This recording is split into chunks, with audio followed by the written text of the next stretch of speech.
जैसे कि आज हम आपको स्क्रीन पे आप देख रहे हैं राजवेद रसायन बेटी के बारे में बताएंगे। इस मेडिसिन का क्या यूज है, कौन सी बीमारी, कौन सी दिक्कत, कौन सी समस्या में डॉक्टर ये मेडिसिन प्रिस्क्राइब करते हैं, इसको लेना कैसे होता है, इसका लेने का सही तरीका क्या है, डोज क्या है, कौन सी बीमारी में मरीज को क्या दिक्कत, क्या समस्या रहती है, किन किन समस्याओं में डॉक्टर ये प्रिस्क्राइब करते हैं, इसके बारे में आज हम आपको पूरा डिटेल से हिंदी में जानकारी बताएंगे। सबसे पहले जान लेते हैं इरेक्टाइल डिस्फंक्शन की समस्या में डॉक्टर के द्वारा ये मेडिसिन प्रिस्क्राइब किया जाता है। इरेक्टाइल डिस्फंक्शन की समस्या होता क्या है,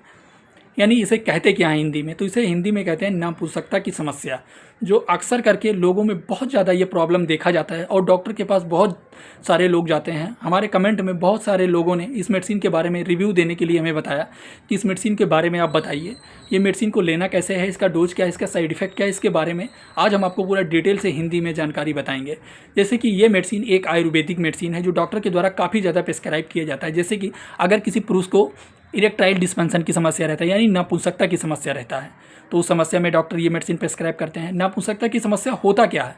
इसका लक्षण क्या है, कैसे पता चलता है कि उन्हें उस व्यक्ति को नापुंसकता की समस्या है। जैसे कि अगर कोई व्यक्ति है वो बहुत ज़्यादा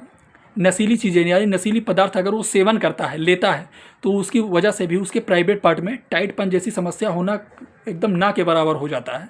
या फिर यदि कोई व्यक्ति है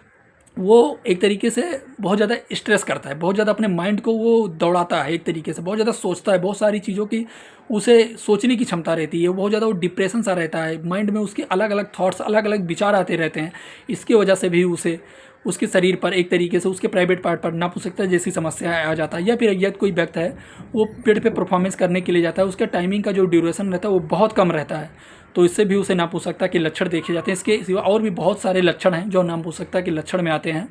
तो इन सारी लक्षणों को ये ठीक करने का काम करता है, यानी इन सारी समस्याओं को ये मेडिसिन ठीक करने का काम करता है। चलिए जान लेते हैं इस मेडिसिन को डॉक्टर के द्वारा किन किन समस्या में यूज करने के लिए देते हैं। जैसे कि यदि कोई व्यक्ति है उसके परफॉर्मेंस करने का जो टाइमिंग है वो बहुत कम रहता है, यानी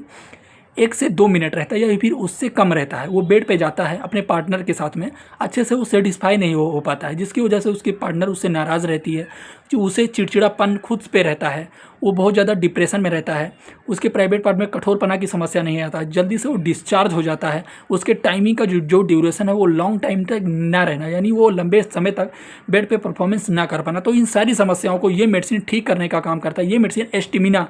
की अगर कमी रहती है या फिर एस्टिमिना की समस्या रहती है तो उसे भी ठीक करने का काम करता है। ये मेडिसिन काफ़ी अच्छा मेडिसिन होता है, डॉक्टर के द्वारा ये मेडिसिन काफ़ी ज़्यादा प्रिस्क्राइब किया जाता है। चलिए जान लेते हैं इस मेडिसिन के डोज के बारे में। जैसे कि जो इस मेडिसिन का डोज होता है वो डॉक्टर के द्वारा मरीज की दिक्कत, समस्या, बॉडी वेट को देखते हुए डॉक्टर अपने एक्सपीरियंस के अनुसार इस मेडिसिन का डोज निर्धारित करके आपको लेने के लिए बताते हैं। जिस प्रकार से आपके डॉक्टर ने इस मेडिसिन का डोज आपको निर्धारित करके लेने के लिए बताया है, ठीक उसी प्रकार से आपको ये मेडिसिन लेना होता है डॉक्टर के बताए गए नियम अनुसार से। चलिए जान लेते हैं इसके साइड इफेक्ट के बारे में। जैसे कि ये एक आयुर्वेदिक मेडिसिन है तो इस मेडिसिन का कोई खास साइड इफेक्ट नहीं है, बट अगर ये मेडिसिन लेने के बाद में आपको नोजिया की समस्या होने लगे, वोमिटिंग की समस्या होने लगे, पेट में दर्द की समस्या होने लगे, स्किन पर खुजली की समस्या होने लगे, या फिर आपको कोई और साइड इफेक्ट अगर देखने को मिलता है तो ये मेडिसिन आप तुरंत बंद कर दें और आप अपने डॉक्टर या फार्मासिस्ट से तुरंत संपर्क करें। ये वीडियो सिर्फ जानकारी पर्पस के लिए बनाया गया है, कभी भी कोई भी टैबलेट, कोई भी दवा, कोई भी मेडिसिन आप अपनी मर्जी से यूज ना करें। ये वीडियो सिर्फ जानकारी पर्पस के लिए है।